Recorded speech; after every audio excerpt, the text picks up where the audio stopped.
परळी वैजनाथ गावात नागा नावाचा ब्राह्मण आपल्या कुटुंबासह राहत होता. गावाबाहेरच तो एका झोपडीत राहत असे. पुढची मागची मोकळी जागा रोज शेणाने सारवली जायची. झोपडी आतून बाहेरून स्वच्छ असायची. सदाफुली, गुलबक्षी, कोरांटीची 3-4 फुलझाडं त्या झोपडीला शोभा आणीत. गावात आणि आजूबाजूच्या 2-3 वस्त्यामध्ये भिक्षा मागून कुटुंबाचे पालनपोषण करायला रोज रात्री गावातल्या देवळात हरिरस गुणगात कीर्तन करायचा. नागाच्या रसाळ कीर्तनाला लोकही गर्दी करीत. झोपण्या अगोदर घरातील सगळे मिळून देवाचे नाव घेऊन झोपी जायचे. सगळ्यांशी मिळून मिसळून आणि कोणाच्याही ना अध्यात ना मध्यात असं त्याचं वागणं होतं. सर्वांशी नागा गोड बोलायचा. इतकेच नव्हे तर गाई वासरंही नागा चालला की त्याला खेटून चालत. तो दिसला की धावत येऊन त्याला खेटून शांत उभी राहायची. नागा ही गाई बैलांच्या वासराच्या पाठीवर हात फिरवत त्यांच्या मानेचे पोळ हाताने घासून पुढे जाई. नागा जणू जगाचा मित्रच होता. सगळेजण त्याला जगमित्र नागा म्हणत.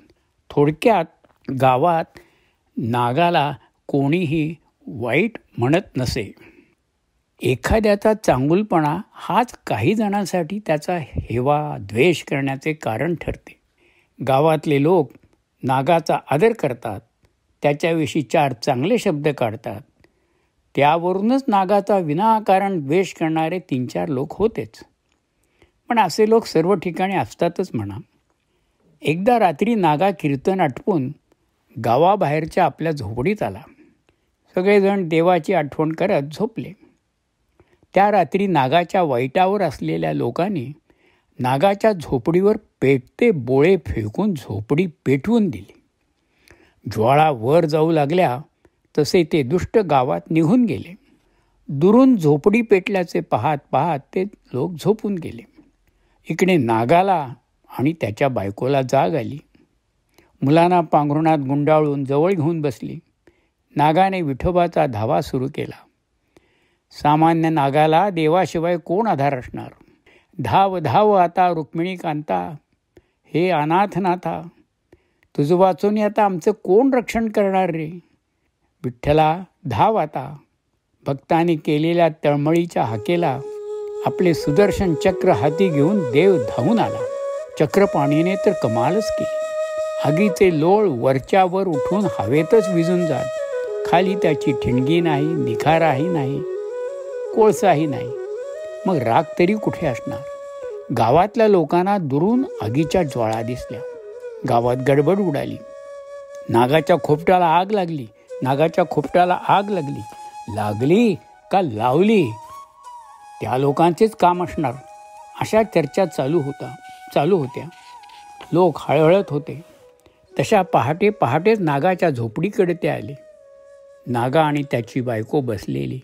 मुलं पांघरुणात गुंडाळून झोपवलेली होती. नागाचे भजन चालूच होते. बायकोच्या डोळ्यातून अश्रू वाहत होते. नागा आणि त्याचे कुटुंब जिवंत आहे हे पाहून लोकांना आनंद झाला. आश्चर्यही वाटले. वर वर उठत चाललेल्या भडकलेल्या आगीचे लोळच्या लोळ त्यांनी पाहिले होते. पण इथे झोपडीत अंगणात धुमसती राख नाही, निखारे नाहीत की कोळसे नाहीत. नागाच्या भक्तीची प्रचिती त्यांना प्रत्यक्षच पाहायला मिळाली. नागासाठी विठोबाने आग वरच्या वर झेलली होती. आग वरच्या वर विरघळूनच गेली. हे आश्चर्य पाहून लोक नागा हाच आपला विठोबा या भावनेने ते नागाला नमस्कार करू लागले. जमलेल्या सगळ्या लोकांनी जगमित्र नागाबरोबरीने पुंडलिक वरदा हरी विठ्ठल, पंढरीनाथ महाराज की जय अशी हरिनामाची गर्जना केली. गावकऱ्याने नंतर विचार केला की आपण नागाला आता थोडी शेतजमीन द्यावी आणि तसं ठरवूनच ते नागाकडे जमले. त्याने आपला विचार नागाला सांगितला. त्याच्या नावे कागदपत्र तयार करून आणले होते. ते त्याला म्हणाले की ह्याचे सर्व उत्पन्न आता तुझं. सगळे ऐकून नागा म्हणाला, अहो मला भिक्षुकाला जमीन जुमला कशाला हवा आहे. गावातल्या घरातून भिक्षा मिळते त्यात भागतं आमचं. शेतीभातीच्या भानगडीत मला पाडूच नका. अहो, पांडुरंगच आपले रक्षण करतो. परवाची आग तुम्ही पाहिली. तुम्ही पाहिलेच की आम्हाला पांडुरंगाने एवढीशीही झळ लागू दिली का? पांडुरंग आपल्याला सांभाळतो ह्याची यापेक्षा दुसरी खात्री काय पाहिजे? नागानं इतकं सांगूनही गावकरी काही ऐकेनात. त्यावर गावकरी म्हणाले, आम्ही जमीन तुझ्या नावाने करणार आणि गाव कसेल जमीन. जे पिकेल त्यातले तुला पाहिजे तितके घेत जा. बाकी राहिलं ते आम्ही आमच्या गावाच्या कामासाठी खर्चासाठी लावू. कागदपत्रावर गावकऱ्यांच्या सह्या झाल्या.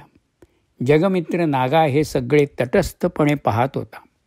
गावकऱ्यांचा शब्द पडू द्यायचा नाही म्हणून तो कुटुंबाच्या पोटापाण्याला लागेल तेवढंच दरवर्षी घे. दिवस असे नेहमीसारखेच चालले होते. गावात एक यवन हवालदार बदलून आला. काही दिवस चांगले जात होते. पण गावात साहेबापुढे गोंडा घोळणारे लोक असतातच. जगमित्राचा विनाकारण दुस्वास करणारे लोकही तेच करू लागले. एके दिवशी हवालदाराच्या काय मनात आले ते कळेना. त्याने नागाला आपल्या कचेरीत बोलवले. नागाला कचेरीत बोलवले हे कळल्यावर गावचे लोक काही वजनदार लोकांना बरोबर घेऊन कचेरीत आले. नागा, तू दुसऱ्या लोकांची जमीन हडपून उत्पन्न खातोस असे हुजराच्या कानावर गेले आहे. त्याने तुझी जमीन जप्त करण्याचा हुकूम मला दिला आहे. इतकी वर्ष खाल्लंस उत्पन्न, आता यापुढं काही मिळणार नाही. त्यावर गावातल्या लोकांनी सगळी खरी परिस्थिती हवालदाराला सांगितली. अहो, आम्हीच सह्या अंगठे करून नागाच्या नावावर खुशीने करून दिली आहे. हे कागदपत्र पहा म्हणत कागदही काढले. इतकेच काय, त्यांनी नागा सज्जन आहे, तो कोणाची दिडकी घेणार नाही, तिथं तो दुसऱ्याची जमीन कशाला हडप करेल. सगळं सांगून झालं. पण तिकडे दुर्लक्ष करून तो हवालदार घोषाने म्हणाला, ते काही मला सांगू नका आणि काही दाखवू नका. जमीन जप्त झाली आहे, तिथं आता कोणीच जायचं नाही. हे ऐकल्यावर नाना जगमित्र आहे हेच सहन न होणारे ते 4-2 लोक हातावर टाळी देत एकमेकात बोलू लागले, अरे नागाची दिवाळी संपली की रे, संपली की रे आता दिवाळी. सुनावणी नाही, कुणाची बाजू ऐकली नाही आणि नागाची जमीन लगेच जप्तही झाली. नागा गप्पच होता इतका वेळ. पण तो आता म्हणाला, हवालदार मित्रा, जमीन माझी नव्हती आणि नाहीच. पण गावकऱ्यांनी आपल्याच जमिनीतला तुकडा काढून ती फक्त माझ्या नावावर केली. जप्त केलेली तुम्ही जमीन माझी नाही, गावाची जमीन जप्त केली. हा अन्याय गावावर का? अहो, गावच्या लोकांचे मित्र व्हा, त्यांची जमीन परत करा. नागाचे बोलणे ऐकून त्या यवन हवालदाराचा गुस्सा आणखीनच वाढला. तो कातावून म्हणाला, हे नागा, हे काय मित्रा चालवलं आहे मगापासून? तुला लोक जगमित्र म्हणतात म्हणून तू मलाही मित्रा करायला लागला का काय? तमीज से बात करना क्या? नागा काही बोलला नाही. हवालदाराकडे तो शांतपणे पाहत उभा होता. गावकरीच पुन्हा पुन्हा त्याची आणि आपली बाजू मांडू लागले होते. अखेर हवालदाराला काय वाटलं कोणास ठाऊक. तो नागाकडे आणि गाववाल्यांकडे पाहून नागाला म्हणाला, नागा, माझ्या मुलीची शादी आहे. देवकासाठी आमच्या घरात वाघ लागतो, तो घेऊन ये. अरे गावची गायी गुरं वासरं कोणाचंही अंग चाटतील, नजदीक बी येतील, त्यात काय विशेष मोठं. खरा जगमित्र असशील तर वाघ घेऊन ये, वाघ. मला तू मित्र म्हणत होतास. बघ, मित्रासाठी एक वाघ घेऊन ये. हां, पण आज संध्याकाळपर्यंत आणला पाहिजे वाघ. काय? वाघ आण आणि जमीन घेऊन जा. ही जगावेगळी जीव घेणारी सवलत ऐकून सगळ्यांना धक्काच बसला. नागा शांत होता. थोड्या वेळाने तो म्हणाला, हवालदार, तुला मी चांगल्या भावनेनेच मित्रा म्हणालो होतो. आता तुझ्या लेकीच्या लग्नात देवदेवकासाठी पाहिजे म्हणतोस तर प्रयत्न करतो. पण मला आता माझं काही खरं वाटत नाही. पण पुन्हा सांगतो, ती जमीन माझी नाही. पण काय, वाघ तर मलाच आणला पाहिजे. बघतो. नंतर नागा स्वतःशीच बोलू लागला, जमीन मी मागितली नव्हती. या उपाधीत मला गुंतवू नका अशी गावची विनवणी करत होतो. माझ्याजवळ पांडुरंगाची आळवणी करत त्याच्याचकडे भीक मागण्याशिवाय आता दुसरं काय आहे? आता सगळं विठ्ठलाच्या भरोशावर. इतका विचार केल्यावर तो हवालदाराला आणि गावकऱ्यांना नमस्कार करून तिथूनच तडक रानाकडे निघाला. आगीचं संकट झोपल्यावर आले होते. हे तर जागेपणी डोळे पांढरे करणारे संकट नागावर आले होते. नागा जंगलात आला. विठोबाची मनापासून तळमळीने आळवणी करू लागला. विठ्ठला करुणा करा, अरे भक्तवत्सला कृपा सागरा, माझ्या रुक्मिणीवरा पांडुरंगा, अरे माझी तुला करुणा येऊ दे रे.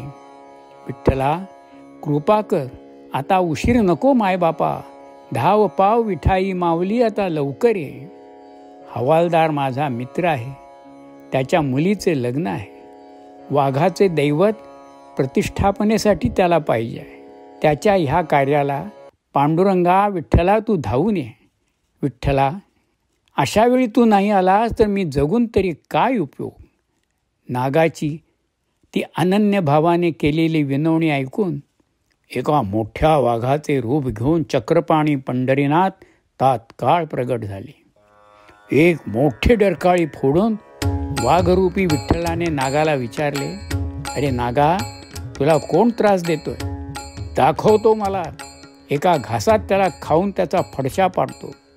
हे ऐकल्यावर नागा वाघापुढे हात जोडून म्हणाला, महाराज, हवालदार माझा मित्र झाला आहे हो. त्याच्या मुलीचे लग्न आहे, म्हणून मी तुम्हाला प्रार्थना करून बोलवले. केशवराजा, इथे आज हिरण्यकश्यपू नाही आणि मी प्रल्हादा एवढा महान भक्तही नाही. तरी उग्र संतापाची आवश्यकता नाही. पांडुरंगा, तुमचे रोजचं सौम्य रूपच पाहिजे हो. अहो, त्या यवन हवालदाराच्या मुलीच्या लग्नासाठी आपण चालले आहोत. त्यावर महाव्याघ्ररूप पुंडलिक वरदाई हरिनारायण नागाला बोलले, ते ठीक आहे, हरकत नाही. तू मला धरून ठेव आणि चल. पण जे दुष्ट असतील त्यांना आता गमजा दाखवतोस ते तू आता पहा. नागाने आपली उपरणे वाघोबा झालेल्या विठोबाच्या गळ्यात बांधले आणि त्याचं एक टोक धरून तो गावाकडे आला. नागाबरोबर मोठा वाघही येतो हे पाहून गावचे लोक घाबरून ओरडत घराकडे पळत सुटले. पळत सुटलेल्या एकेकांची, विशेषतः नागाचा अकारण द्वेष करणाऱ्या मंडळींची तर भलतीच फजिती उडाली. पळता पळता धोतरात पाय अडकून पडले. तर वाघ कुठं आहे हे मागे वळून पाहताना पुढच्या खास कळ्यात काही धडपडले, तर काहींची भीतीने गाळण उडून पळताना धोतरं फिटू लागली. पण घाबरलेल्या गावकऱ्यांनी अखेर वेशीचा प्रचंड दरवाजा बंद करून टाकला. केशवराज महाव्याघ्र वेशीपाशी आले आणि त्याने आपली फक्त शेपटी जमिनीवर अशी आपटली की मोठ्या असुडाचा फाट फटाक असा कडाडून आवाज झाला. तसा एक धुळीचा मोठा लोट गावावर पसरला. वेशीच्या आतले लोक दचकले. पाठोपाठ प्रलय जलदिनादम कल्पकृत वन्निवक्त्रम अशी त्या वाघाने नरसिंहासारखी डरकाळी फोडली. त्या गगनभेदी आवाजानेच वेशीचा दरवाजा 3 ठिकाणी तुटून फळ्या चिरफळ्या होऊन धाडकन खाली पडला. त्या फळ्या चिरफळ्या तुडवत राजेशाही थाटात महाव्याघ्र केशवराज एकेका पावलाने 10 भूकंपाचे हादरे देत आत शिरला. तो आवाज ऐकून अनेक गर्भघळीतून जिथे होते तिथेच मटकन बसले. मोठे बापेही दारा आडून फटीतून खिडक्या किलकिल्या करून त्या वाघाचे रूप न्याहाळीत बसले. बायाने तर राम राम राम राम कृष्ण हरीचा जप थांबवलाच नव्हता. अरे, हा आपला नागाच आहे. कसला भारी वाघ घेऊन आलाय. अहो, भ्रम आहे सगळा. अहो, हा जादूटोणा आहे. जादूटोणा आहे ना, मग घरात का रपून राहिले सकाळचा लोटा घेऊन तुम्ही? हे सवाल जवाब चालूच होते. जाणती म्हणवणारी माणसे जगमित्राने भक्तीच्या बळावर देवालाच आणले आहे. अहो, नाहीतर कोणता वाघ गळ्यात पंचा बांधू देईल? दुसरा एक सांगत होता, अहो पंडित, तो वाघच आहे. नागाने हवालदाराला खाऊन टाकण्यासाठीच आणलाय बघा. आता वाघ असो की विठोबा, लोकांचे तर्क कुतर्क काही थांबत नसतात. नागा मात्र लोकांना ओरडून सांगत होता, लोकांनो घाबरू नका, हा वाघ कोणालाही काहीही करणार नाही. मी कबूल केल्याप्रमाणे हवालदाराला हा वाघ द्यायला आलोय. इतके ऐकल्यावर लोकांनी आपली दारी खिडक्या थोड्या जास्त उघडल्या. नागा वाघाला घेऊन पुढे गेला याची खात्री झाल्यावर बरेच लोक त्याच्या पाठोपाठ निघाले. पुरुषांच्या बरोबर बाया बापड्याही निघाल्या. हवालदाराच्या गल्लीत नागा वाघ घेऊन आलाय हे पोराटोरांच्या मोठ्या कालव्यावरून सगळ्यांना समजले. घरांची दारं कवाडं पटापट बंद झाली. हवालदारही घाबरून घरात लपून बसला.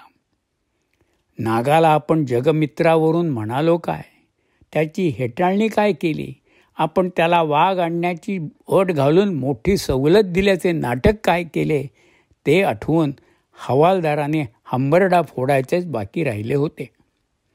पण गळा काढून रडण्याचे काम त्याच्या बायका मुलांनी अगोदरच जोरजोरात सुरू केले होते. हवालदारा, तुला मित्रा म्हणू का हुजूर म्हणू? तू सांगितल्याप्रमाणे वाघ आणलाय, बाहेर येऊन पहा. नागा इतके म्हणतोय तो वाघ विठोबा नागाला हिसडा मारून हवालदाराच्या अंगणात मोठी डरकाळी फोडून उभा राहिला.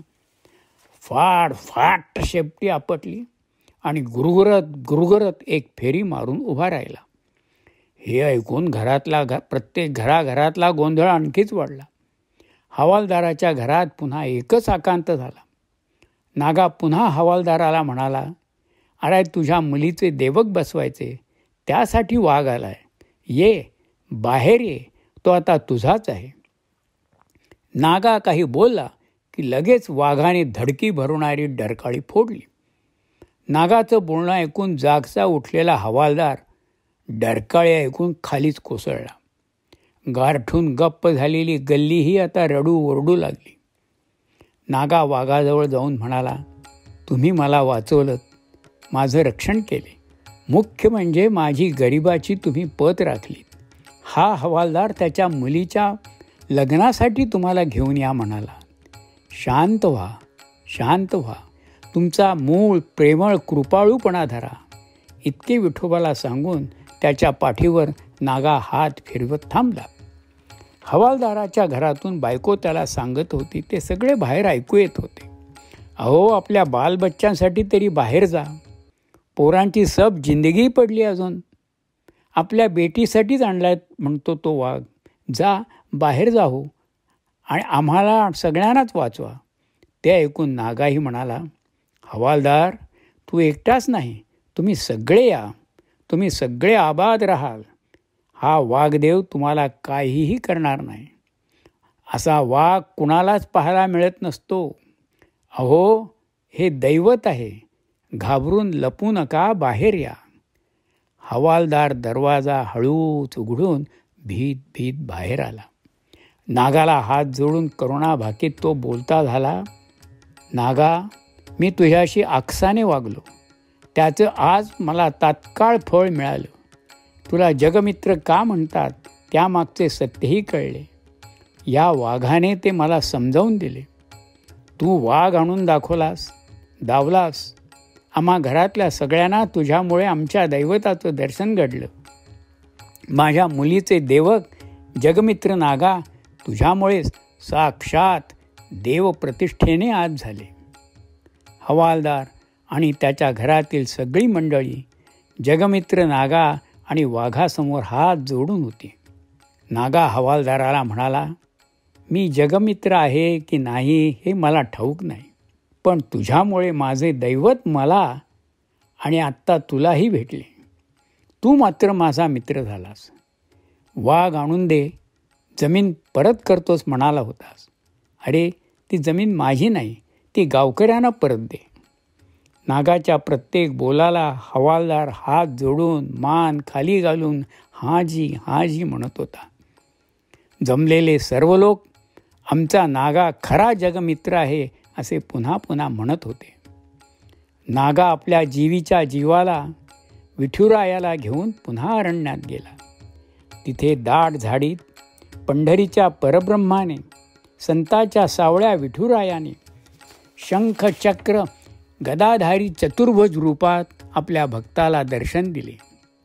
नागात्या अभूतपूर्व, अद्भुताहुनी अद्भुत आणि डोळ्यांनाही अमृताहुनी गोड अशा सगुण साकार भगवंताकडे डोळे भरून पाहत असतानाच पांडुरंगाने त्याला प्रेमाने आलिंगन देऊन आपणासारखे केले होतात काळ, आपणासारखे केले होतात काळ, केले होतात काळ.